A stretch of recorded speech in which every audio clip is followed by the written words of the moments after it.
Hello there, and welcome back for another mini-sode of Stories Lived, Stories Told.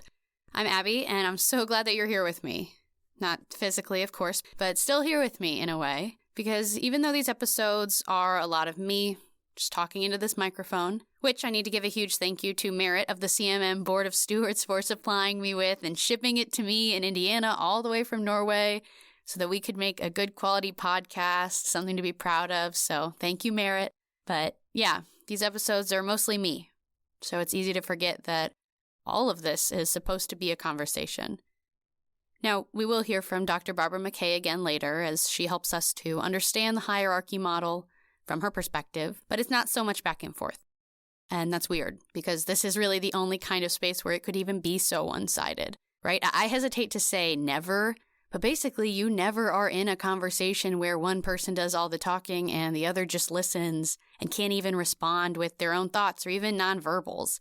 Okay, maybe there are conversations where it's way skewed and one person does more of the talking than the other, but never to this point. Not in our human interactions, our face-to-face ones. Early on in the study of communication was this model of sender-receiver, meaning that one person sent the message or the communication and the other received it. And that was the way we thought about interactions for a long time. And it still finds its way into our thinking, even though it's mostly understood to be way simplistic. Now, in the world of communication, though, we mostly get that we're all always sending and receiving messages. There are just so many layers to every interaction. Like, if we are in conversation with each other, maybe I'm sending you a verbal message that you receive, but at the same time, maybe you are sending me a nonverbal message that I'm receiving. Like maybe you are nodding along with what I'm saying and giving supportive and encouraging nonverbals. And maybe you're frowning and shaking your head or sending nonverbals that convey to me you're confused or disagree or don't like what I'm saying. And then that would impact me in conversation in the course of our conversation. Basically, it's a lot. There's always so much going on so many different levels in all of our interactions. And I can see how that would feel overwhelming to some people, that there's so much to be aware of or pay attention to, so many moving parts in even the smallest interaction. But to me, it's exciting. And you don't have to love it exactly like I do, but I think it's worth paying attention to. What I love is breaking down communication like this because that is what builds our communication competence, right? So if communication competence is our ability and our skill to communicate effectively, and maybe we all have a baseline level of communication competence, right? That's going to be affected by our family of origin, our peers, the style of interaction that we grew up with and that we learned. We all have maybe some level of communication competence, but it's something worth building and putting intentional effort towards for everybody. Because by improving your communication competence, I really do believe that it has the power to improve our relationships and from there our quality of life. I've said it before that we think of communication as this abstract force and it's unknowable or unattainable. It makes me think of that song from The Sound of Music called Maria. They're the nuns. You know, she's not following the rules. They just don't get her. So the whole song is, how do you solve a problem like Maria? How do you catch a cloud and pin it down? How do you keep a wave up on the sand? How do you hold a moonbeam in your hand? So equating her to all these kind of intangible, uncontrollable things. And that's how we talk about communication a lot. But it's not like that. You know, you can't hold it in your hand. Okay, it's not that. But it is tangible. Not in this physical way, but mentally. Like you can grasp it as a concept. Well, that was a lot to say that today we're talking about the hierarchy model, which is the model in CMM that I'm least familiar with. So we're learning right alongside each other today. This is where we are really thankful for all the wonderful resources that are out there already that exist to teach CMM. One that I am going to quote a little today is a video from 2011. It's on the CMM website. It's Kim and Barnett Pierce talking about the hierarchy model and giving some context. In the video, Barnett talks about using the hierarchy model as a lens to understand his cancer diagnosis. I'll link it below if you want to watch it. There are also a handful of other videos that break down CMM on that page too, but I'll talk more of the theory today. So the hierarchy model, again, about context. So thinking of the idea of a hierarchy just in general, the idea that certain things, people, ideas have more value or status or are above others. There's a hierarchy and order to things. Then overlaying that idea on top of communication is what gives us the hierarchy model for CMM. In the video, Barnett goes back to this CMM-ish notion that we are never only telling one story at a time. We saw it in the loop model. We see it in ourselves. We know this. There are always multiple stories happening in ourselves. So what the hierarchy model does is helps us to understand how we are organizing those stories in our own selves.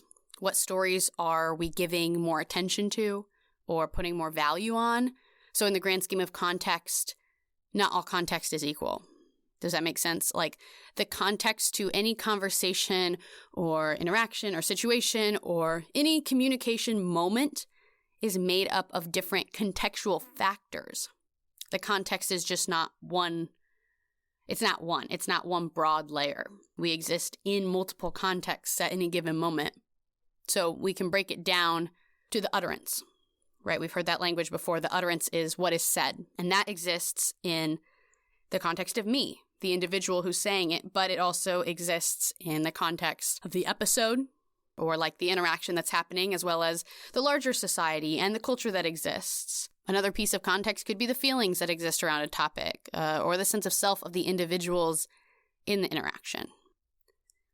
Last time we heard Dr. McKay's take on the DAISY model, so let's go back to hear how she explains the hierarchy model and what it looks like in her work in couples therapy. Well, the hierarchy model is the building block of the whole thing. So the hierarchy model was intended to help us to understand that all of our lives are lived in a series of connected contexts, some of which are more influential than others. And so what we're always looking for in the hierarchy model is, what the four forces of the hierarchy model. So the prefigurative force, what did someone else say or do that puts me in a position where I think I've got to respond like this? Mm-hmm. So that would be the contextual force. I'm a person who should respond like this. And then the implicative force is, if I were able to bring a better self to this, what might I say differently or do differently? And if I can do that, it's in order to create the practical force, which is create something better with other people. So what the hierarchy model helps us to do is look for the moral logic and the influential context that shape the way that we relate and talk. And we're always looking at how they're nested. So the higher levels are always stronger than the lower levels, but there's no limit to the number of levels.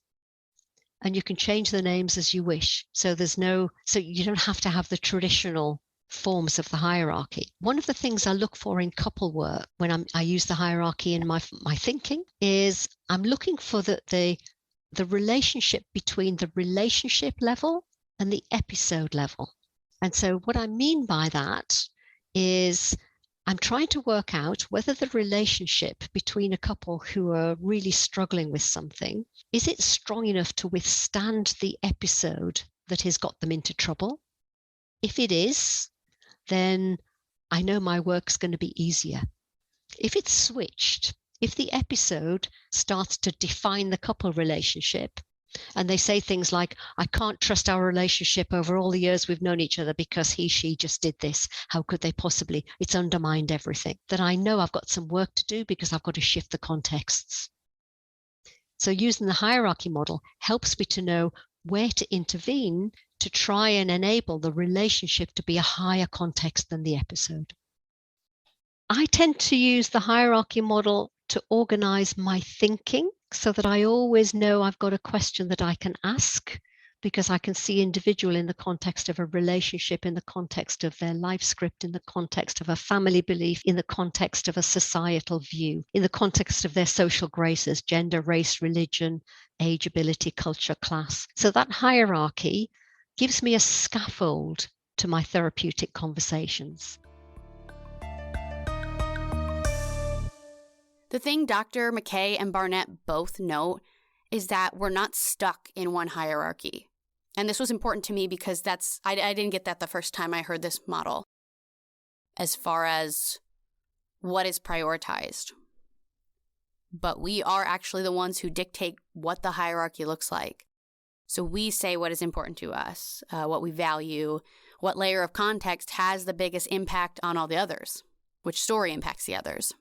The hierarchy model is giving us a frame to put our stories in. It helps us frame them. So imagine you're sitting at a table with a pencil and a piece of paper, and you draw a big square, and then you draw a smaller square inside of that one, and a smaller one in that one, and a smaller one in that one, and so on. Then you get to label each square with which level of context is the highest level, or the biggest square, meaning it's the most important, and then down from there. That's all personal. My piece of paper with the squares on it might look different from yours, even if we're talking about the same interaction. Kim and Barnett talk about how this was healing for them when processing Barnett's cancer diagnosis, because they were flooded with stories about themselves and the lives they thought they were going to have, and new stories of what this meant for life now and their relationships and work and all of it. But they didn't stay lost in these stories because they had these tools.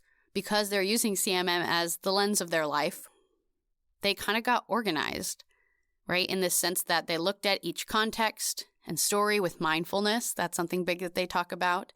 They do this to determine what was important to them and to make sure that the things they said they valued aligned with the lives that they were actually living.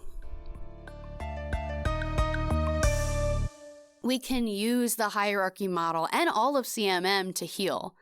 That's definitely how I see it. I definitely experienced moments, especially in my last 4 years of college and my communication classes, of maybe some regret. Like, oh, if I had just known what I know now, then I could have used it then and had much better communication, but that's not really a good use of my time to dwell like that.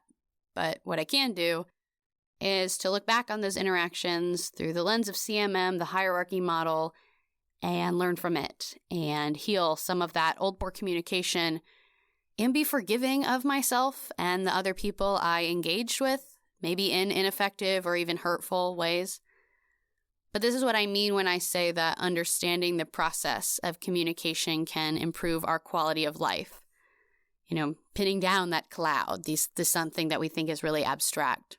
It improves our quality of life and relationships because it really does have the ability to heal things that we can't change about the past and also empower us to communicate differently in the future.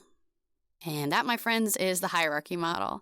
Thank you for joining me today for this mini-sode. Next week, we're talking to the amazing Rick Spann about music, improv, and conversation. It's a really good one. I'll see you then.